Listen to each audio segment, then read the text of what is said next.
All right, welcome to The Explainer. Today we are opening up the playbook on innovation. Now, it's a word we hear all the time, right? But what does it actually take to make it happen? Let's get into it. You've probably heard that famous line from Thomas Edison. We tend to get hung up on the inspiration part, that flash of genius. But the real story, the part that actually matters, is the 99% that comes after. You know, the perspiration, the actual work. And that kind of leads us to this huge myth about innovation. We have this image, right, of some lone genius in a garage or a lab coat who gets struck by a eureka moment and poof, the world changes instantly. But you know, that's just not how it works. If you ask senior executives what's really holding them back, they almost never say, "We don't have enough ideas." The real problems are way more grounded. Things like a culture that's just too scared to take a risk, or development processes that drag on forever. Okay, so if the lone genius is a total myth, what's the reality? Well, to get there, we have to pin down what innovation truly is. And spoiler alert, it is not a creative flash. It's a discipline. Here it is, the absolute core of it. An idea is just a thought, right? It only becomes an innovation when it's actually put into practice, when it creates real change or adds real value out there in the world. That second half of the equation, that implementation part, that's everything. And this brings us to a really critical distinction we need to make, the difference between invention and innovation. See, invention is like discovering a new puzzle piece nobody's ever seen before. But innovation, that's taking all the pieces, new and old, and building a completely new puzzle that solves a problem. And this is probably the most famous example of that difference. Can you believe it? Kodak actually invented a working digital camera way back in 1975. They had the invention, the puzzle piece, but they just sat on it.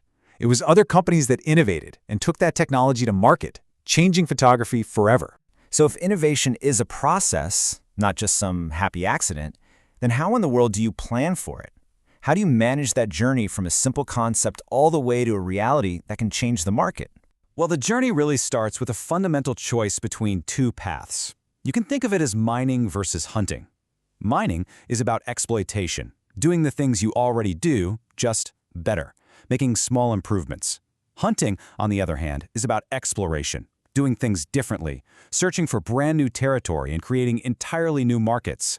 Now, what's really interesting is that you can innovate across four key areas. It could be in your product, your process, your market, or even your entire business model.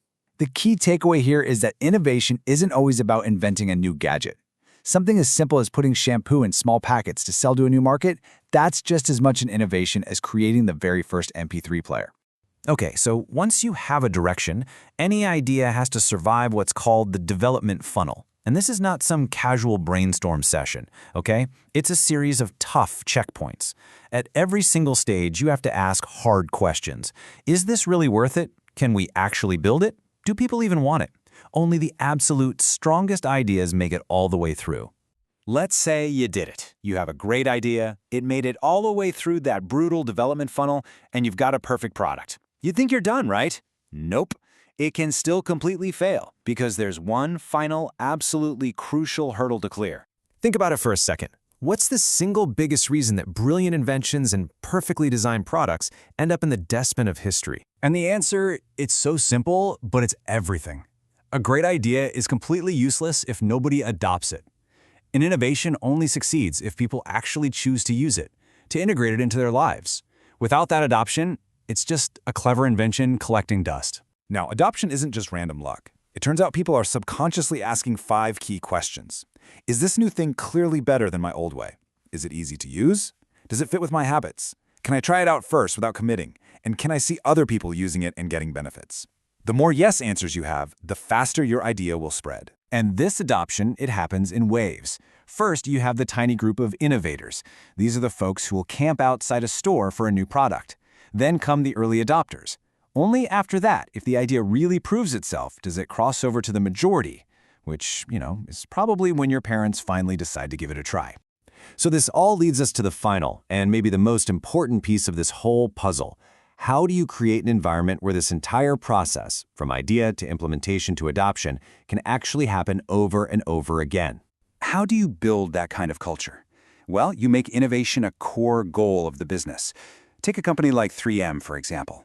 They have a famous rule: 30% of all their revenue has to come from products that were launched in just the last 3 years. Imagine that. A target like that forces everyone to innovate all the time. But let's be real, building this culture means managing very real, very human change. And here's the hard truth. Real innovation is disruptive. It messes with routines, it challenges the experts, and it shifts power around. And as this quote reminds us, you should never, ever expect everyone to be enthusiastic about that. So ultimately, your whole approach to innovation really boils down to this one strategic question. Are you focused on mining, on doing what you already do, just a little bit better?